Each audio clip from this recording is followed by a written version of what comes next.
વિદ્યાર્થી મિત્રો, હું છું જાડેજા આશાબા નોબલ સ્કૂલ ગ્રુપ તેમજ વાસુદેવ વિદ્યાલય આપ સૌનું હાર્દિક સ્વાગત કરે છે। તો વિદ્યાર્થી મિત્રો, આપણે પહેલા 3 લેક્ચર તો ભણી ગયા છે, જેમાં આપણે કકો કથી જ્ઞ સુધી સ્વર શીખી ગયા છીએ, શબ્દ સાથે લખતા અને બોલતા, અને કથી જ સુધી બારાક્ષરી શીખી ગયા છે। તો આજના લેક્ચરમાં આપણે શું શીખવાનું છે? તો કે ઝઘડાના ઝથી થાળીના થ સુધી બારાક્ષરી શીખવાની છે। તમે પહેલી વાર લખી નાખ્યું છે કથી જ સુધી, એટલે તમને ખ્યાલ જ છે કે કયા અક્ષર કઈ લીટીને અડી લખવા, કેટલા ખાને આંકવા। તો આજે આપણે ઝઘડાના ઝથી થાળીના થ સુધી લખવાનું છે, અને દરેક લાઈનમાં 12 ખાના હોય છે, બરાબર? તો આપણે હવે સ્ટાર્ટ કરીએ। ઝઘડાનો જ પછી જા, જા પછી જી, આ રસવાઈ જી છે, પછી દીર્ઘાઈ જી, પછી જુ રસવાઈ જુ, દીર્ઘાઈ જુ, જને એક માત્ર જે, જને બે માત્રા જય, પછી જો, ચૌ, જમ અને જમ। તો આપણે જની લાઈન અહીં પૂરી કરી। જ પછી શું આવશે? ટ, ટપાલી નો ટ, તા, રસવાઈ, પછી દીર્ઘાઈ, પછી ટુ, રસવાઈ ટુ, દીર્ઘાઈ ટુ, અને એક માત્ર તે, તઈ, તો, ટવ, ટમ અને ટમ।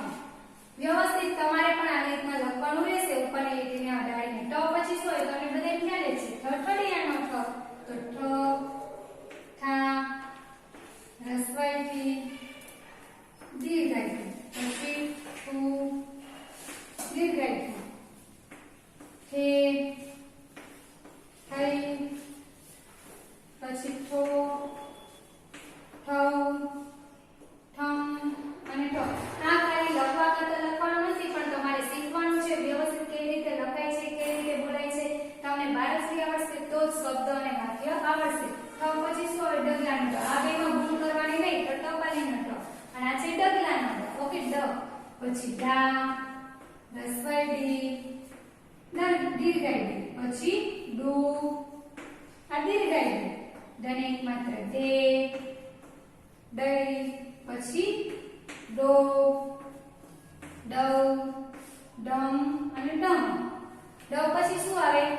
તમે આ 4 લાઈન પર લખી લેજો। જગ્યાના જ, ટપાલીનો ટ, ઠળિયાનો ટ, ડગલાનો ડ। ડ પછી શું આવે? ડગલાનો ડ। આ બેમાં ભૂલ કરવાની નહીં, આ ટપાલીનો ટ છે, આ ડગલાનો ડ છે। એવી જ રીતે આ ઠળિયાનો ઠ છે, આ ડગલાનો ડ છે। ઢ પછી શું આવે?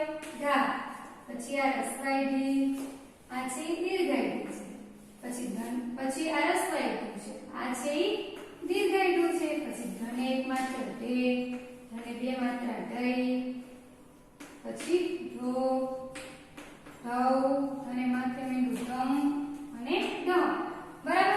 આપણે આ 5 લાઈન લખી। ઢ પછી શું આવે? હણ ફેણ હણ, બરાબર? હણ, પછી હણા, પછી આ રસવાઈ।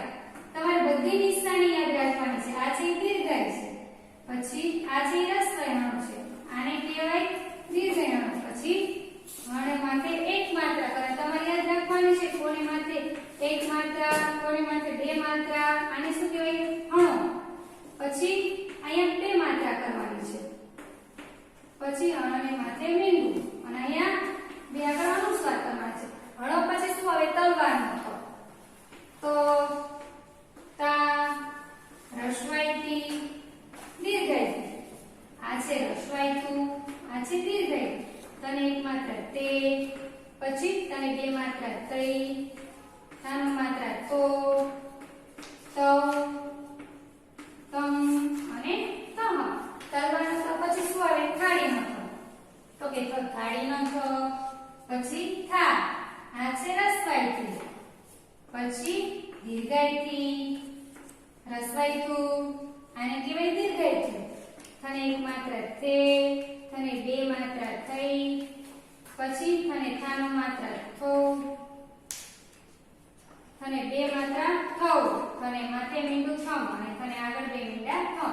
તો આજે આપણે શું શીખ્યા? જ થી થાળીના થ સુધી બારાક્ષરી। તો તમારે પણ તમારી નોટમાં આવી રીતે વ્યવસ્થિત લખવાનું રહેશે, અને શીખવાની પણ છે, યાદ રાખવાની છે। આ તમે લખશો અને પાકી કરશો તો જ તમને વાક્ય અને શબ્દ આવડશે, તો જ લખતા અને